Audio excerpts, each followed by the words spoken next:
Maayong gabi ka natong tanan mga kaigsunan na naputay gamay nga pagpaambit dinha kaninyo.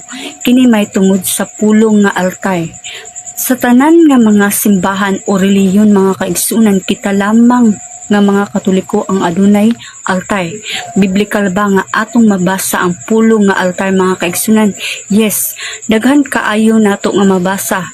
Gani sa Tobias 1:6 aduna gyapoy altar.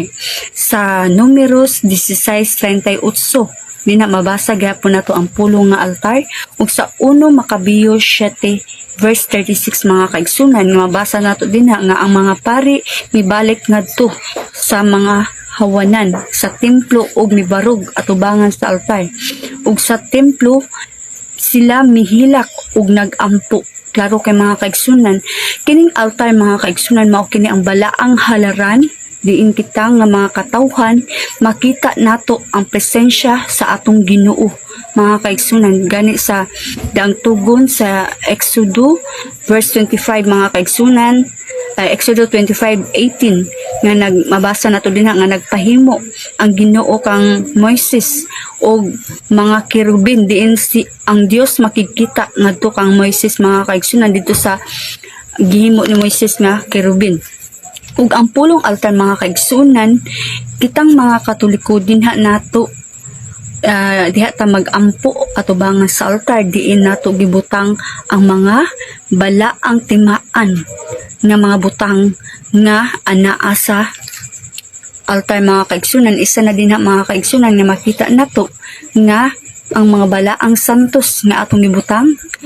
Ug nindot kay mga kaigsunan kitang mga Katoliko nga sa atong altar ang atong ginabutang adunay 8 mga kaigsunan nga importanteng butang nga ibutang nato sa altar mga kaigsunan. Di mailhan nga makita nato ang presensya kanunay sa ato ang Ginoo mga kaigsunan uban sa mga kasantusan nga taliwala atubangan sa atong Ginoo atubangan sa altar mga kaigsunan.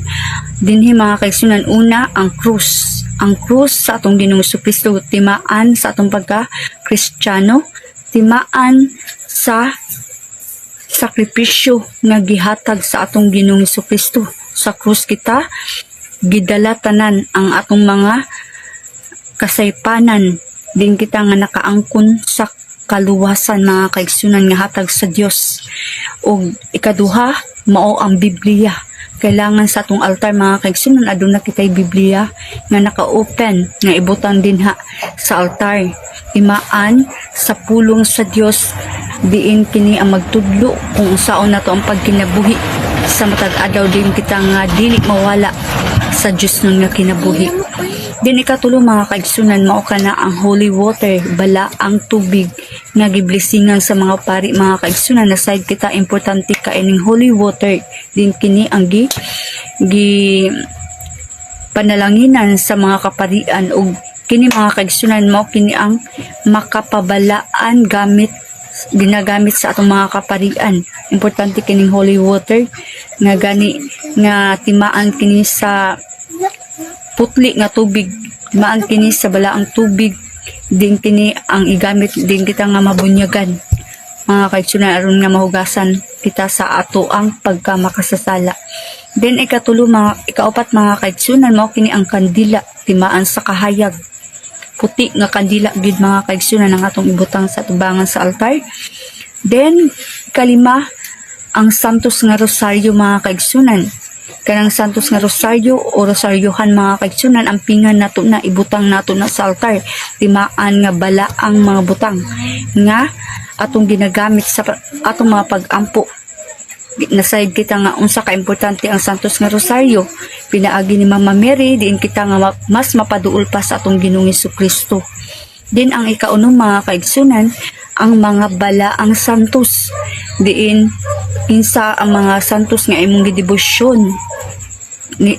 Nindot kay mga kaigsunan nga imo siyang ibutang sa altar, pero isentro gyud nato ang krus nga kanang krus nga kahoy mga kaigsunan timaan sa sakripisyo nga giulat sa atong Ginoong Jesucristo nga nakaangkon pagkaluwasan.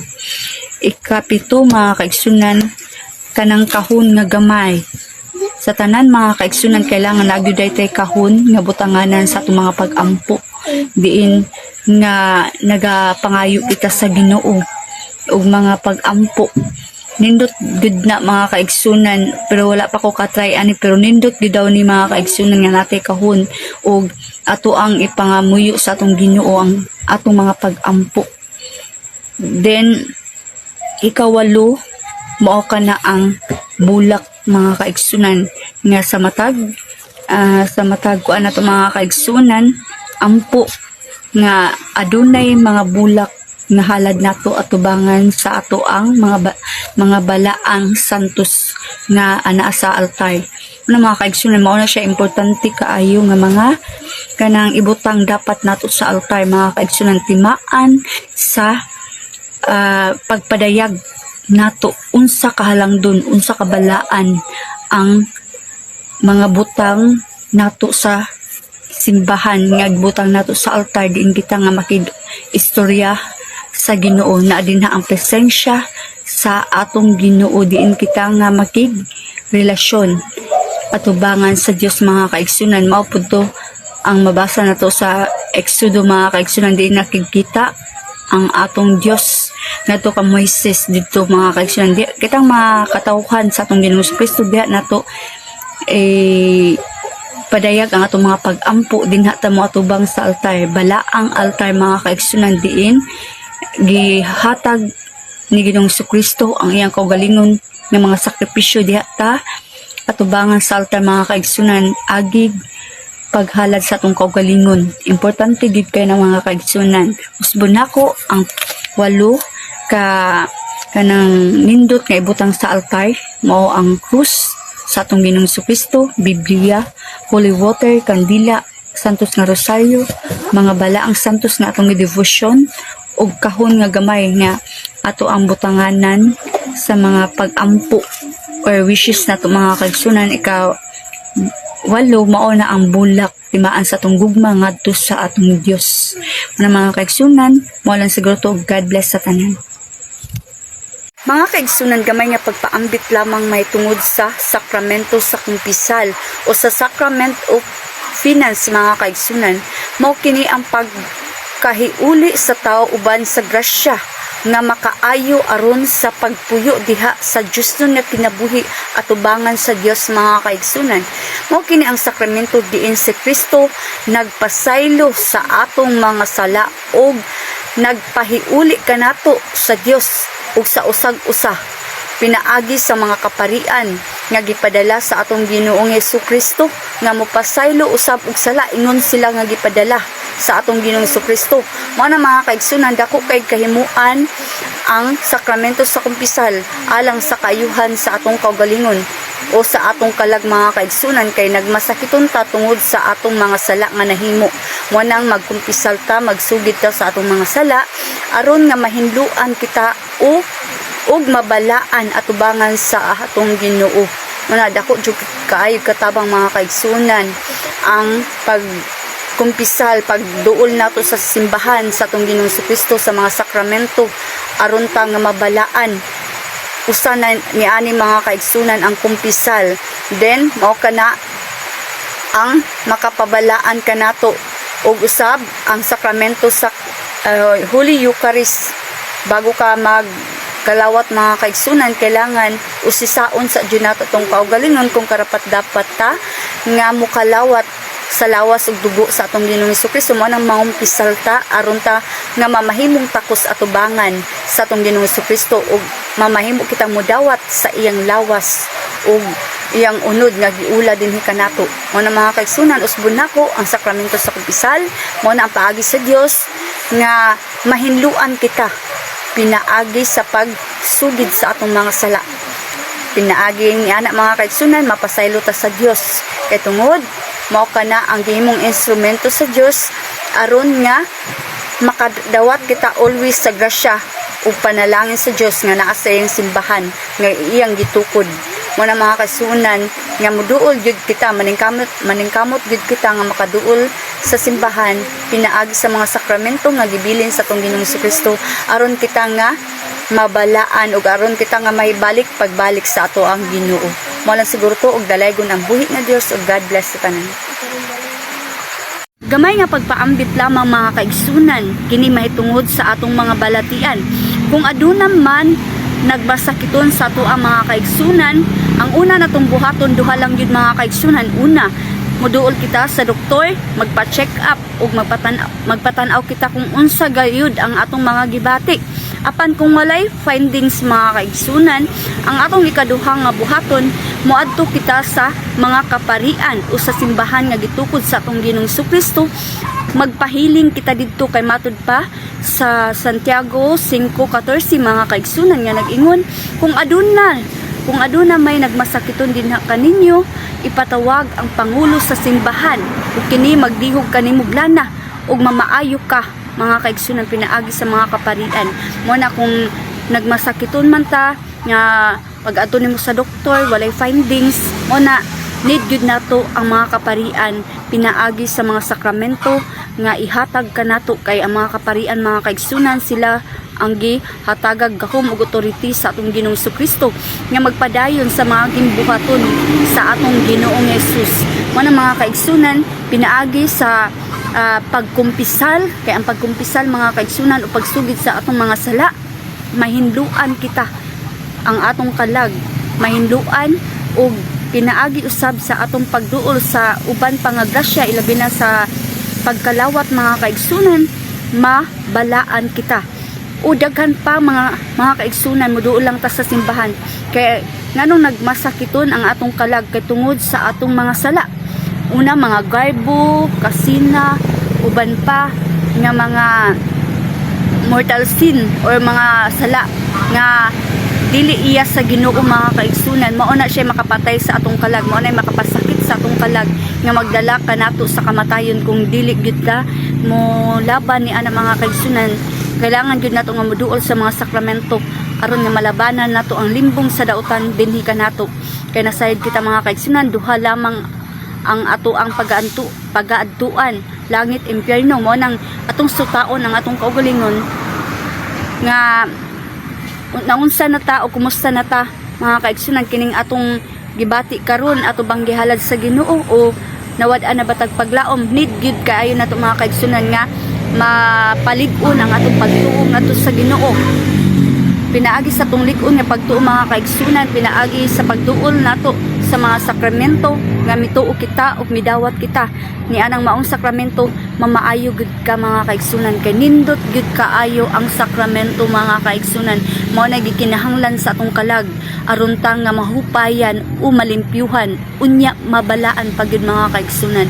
Mo na mga kaigsunan, usbon nako duha lang doktor, pag after sa doktor ug walay findings, adto kita sa mga kaparian aron kita nga matabangan gayud. Mo lang siguro mga kaigsunan ug dalaygon ang buhi nga Dios ug God bless sa tanan. Mga kaigsunan, gamay lamang nga pagpaambit kini mahitungod sa atong pag-aatimanon sa atong kinabuhi o sa atong kaugalingon. Adunay duha ka klase nga dapat natong atimanon sa atong kaugalingon. Una, lawas. Ikaduha, ang atong kalag. Kay kining atong lawas o kaugalingon mga kaigsunan, composed ng duha ka bahin, ang lawas o kalag. Kining atong lawas o pisikal mga kaigsunan, ato ning atimanon sa matag adlaw nato din kita nga mabuhi, din kita nga magkaroon og kusog, mukaon kita sa usa ka adlaw ikatulo. Unsay atong kaunon? Mga lamig nga pagkaon, ilabi na mga Jollibee sa nga mga pagkaon nga makabulagsik sa atong lawas o pisikal. Apan ang ato ang kalag mga kaigsunan, dapat pud nato ni nga atimanon kay kining atong kalag mga kaigsunan mao ni ang moatubang sa Ginoo sa umaabot nga panahon. Mao nang atimanon nato sa unsa nga pamaagi.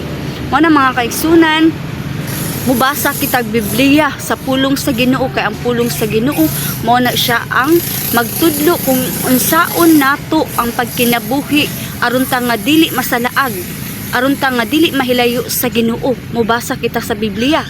Ikaduha mga kaigsunan, musimba kita kaysa matagsimba nato mga kaigsunan, makadawat kita sa ostiya nga giula sa atong Ginoong Kristo aron kita nga makabaton og kinabuhing walay katapusan.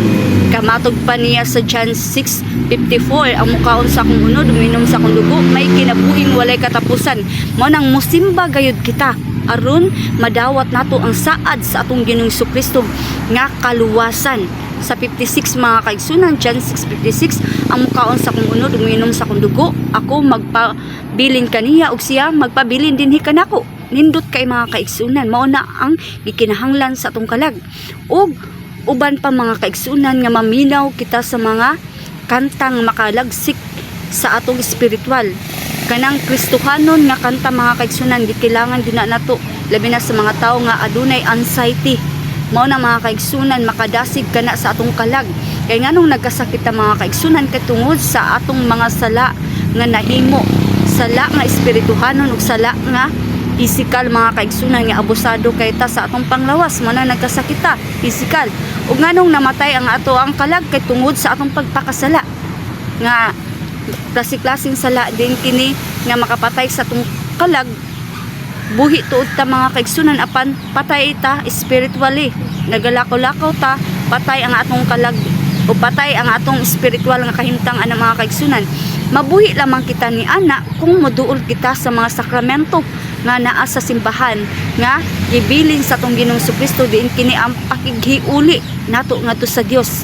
Mao na mga kaigsunan, importante gayud kay kini nga atong pag-atimanon ang atong duha ka bahin nga naa sa tong kaugalingon, lawas ug kalag. Mao na mga kaigsunan, pero ang mas pinakadako nga atong atimanon ang ato ang espiritual o kalag mga kaigsunan, kay tungod mao ni ang hukman sa Ginoo sa umaabot nga panahon din kita nga moatubang kaniya. Kay hukman man ta mga kaigsunan, mao na maningkamot kita sa pagpaduol sa Ginoo.